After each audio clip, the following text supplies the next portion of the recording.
Hey everyone, I hope you're all doing well today. This time we are going to be going over my 5 favorite RPGs that I've played so far.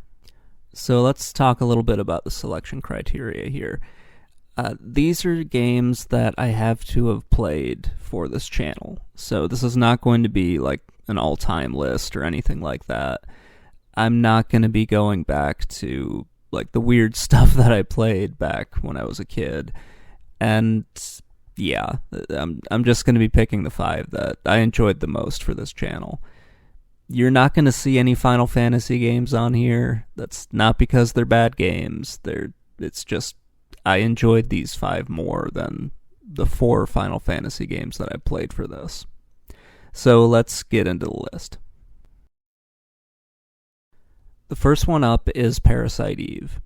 This is a very good game. It still holds up incredibly well today.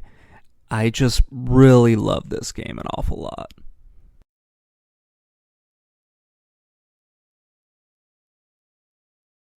This is one of those games where I will admit nostalgia probably clouded my judgment a bit while I was playing it.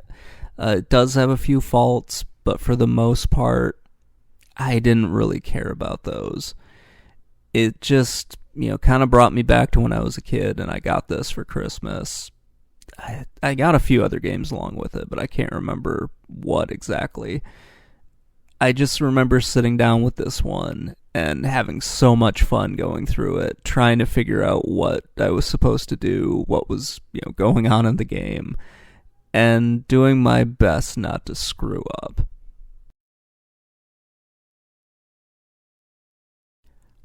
When I played it again, I think about 5 or 6 months ago, a lot of those memories came right back from when I was just a little kid playing this. When I was a teenager playing this. God, it feels so much longer ago than what it really was. Man. Anyway, I just had so much fun playing this one again. The combat still is really good. I had a few issues with it, but for the most part it was a lot of fun. The cutscenes still look great. The monsters are still really cool. And I love the way they sort of worked everything together.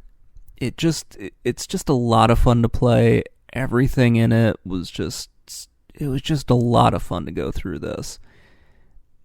I'll move on before I just kind of keep rambling here.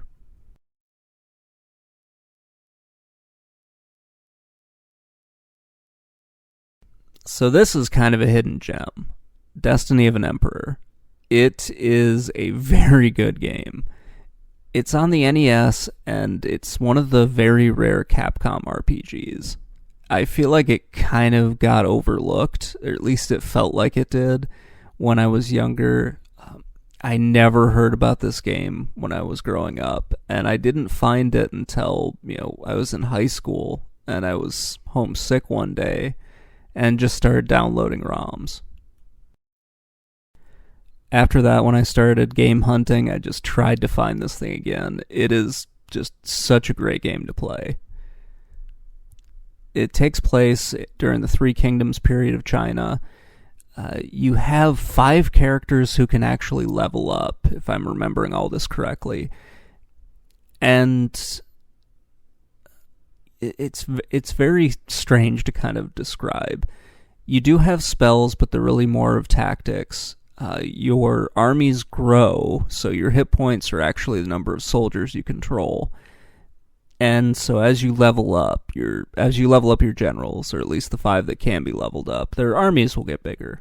You can also convince other people to join your army as well, which seems weird after you've gotten the 5 generals that can level up. But it's a wonderful game. So this was a very hard choice. I almost went with either 3 or picking one of the Final Fantasies for this one, but I just couldn't go with one of the Final Fantasy games. So I went with Dragon Quest IV. This one is a lot of fun. I enjoyed this a lot more than 2 and 3. And again, not that any of those are bad games, not saying that this is better than any of the Final Fantasies. I'm just saying I had more fun with this game than I did with a lot of the others. I just like how this whole thing is set up. The kind of episodic way that the story unfolds is really great. It just sort of felt like it was a lot of fun to play. It's also one of the more visually impressive, one of the more visually impressive games in the Dragon Quest series, especially on the NES. I know they get a lot better when you get to the Super Nintendo and with the PlayStation 2. But for an NES game, I thought this one was much, much better looking than the other three. I also liked its story a lot more than some of the Final Fantasy games. I would compare this one to Final Fantasy IV. I don't think this is better than that game, but I think they're pretty comparable, especially with gameplay and just how much I enjoyed them. This is another one that was really hard. The first Phantasy Star was one that I had never really played. I tried it out on the Game Boy Advance, but that one was... I don't know what was going on. I probably just wasn't that into the game back then. Or I was just upset that the Game Boy Advance version didn't have Phantasy Star 4. For an 8-bit game, this is an incredible looking game. It, in my opinion, the first Phantasy Star is better than all four of the Dragon Quests. It's better than the Final Fantasies that were released on the NES. This is probably the best 8-bit RPG that I've probably ever played. That's not a huge pool to choose from, but this one is my favorite out of all of the 8-bit RPGs that I've played. The story for Phantasy Star 1 is absolutely amazing. It's a lot better than the 4 Dragon Quest games on the NES. It's better than the Final Fantasy games on the NES. There's so much that I could say about this, but I don't want to go on for too long. The graphics in the game are just beautiful. The way it actually makes the 3D mazes work really well, and 'cause sometimes they really don't work that great. But here they make it work just wonderfully. All of the monsters look really good. They actually have animations for the monsters, so it's not just a static image on there. The way that you have to travel to different planets in order to beat the game. The way, the kind of twist at the end, I guess, where you beat the big bad guy, but he really isn't the big bad guy. That is something I really like. It's just a beautiful looking game. The gameplay is really awesome. The story is great. I love the characters in this game. It's just so much fun to play this. While it's not my favorite Phantasy Star, it is the one that I hadn't really gone and played through until I started doing this series for YouTube. Okay, so this one, this is another one that I just sort of grabbed for nostalgia, to be perfectly honest. I really like Chrono Trigger. I have a lot of great memories for playing it, and when I played it again for this channel, oh man, it was wonderful. It's such a fun game to go through. This is one of those games that I would, if I had to compare it to something else, this is like one of the games I would describe as like a grilled cheese sandwich, assuming that you're not lactose intolerant.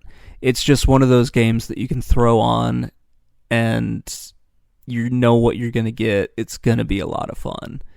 It's kind of like a grilled cheese sandwich where you know what you're getting from it. It's going to taste great. It's not going to take you very long to make, and it's just going to make you feel good until you get older and then you step on the scale and whatever. Or if you're in the Navy and they run out of food except for bread, ham, and cheese, and you spend a month or so eating, grilled cheese for lunch, breakfast, dinner, and mid-rats. That's not the story for this, though. So let's get back to Chrono Trigger. there's not too much I can say about, just there's not too much I can say that's going to be different from what you've heard about this game. The graphics are wonderful, the story's really good, the fact that you have a bunch of different endings is great. It's got a lot of the stuff that I really enjoy. The only thing I don't like, if I had to, and it's not even something that I don't like, it's the only thing that I could knock this game for, is that Chrono is a silent protagonist, which is kind of standard for a lot of RPGs, but once you get to the Super Nintendo, you kind of expect a little bit more. So while this is arguably my favorite JRPG, there are a few others in contention, or just a few other RPGs in contention. I would have liked to have known more about what, Chrono is thinking and just what's going on with him at the time. It's still a absolutely wonderful game, though.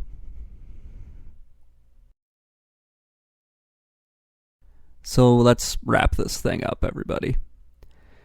Those were the 5 games that I enjoyed the most, or at least the 5 RPGs that I enjoyed the most while, doing stuff for this channel.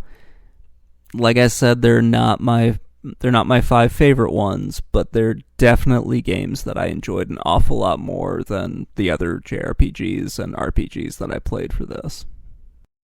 If I had to pluck a hidden gem out of this 5, and even now saying hidden gem is kind of ridiculous because most people have played all of these, Destiny of an Emperor is definitely the hidden gem out of here. If you get a chance to play it, I would definitely give it a try. I seriously doubt Capcom's ever going to release it again because I think the rights for that are all locked up with Koei Tecmo. Anyway, that's going to wrap things up, guys. Let me know what you think in the comments below, and have a great day, everybody. Bye.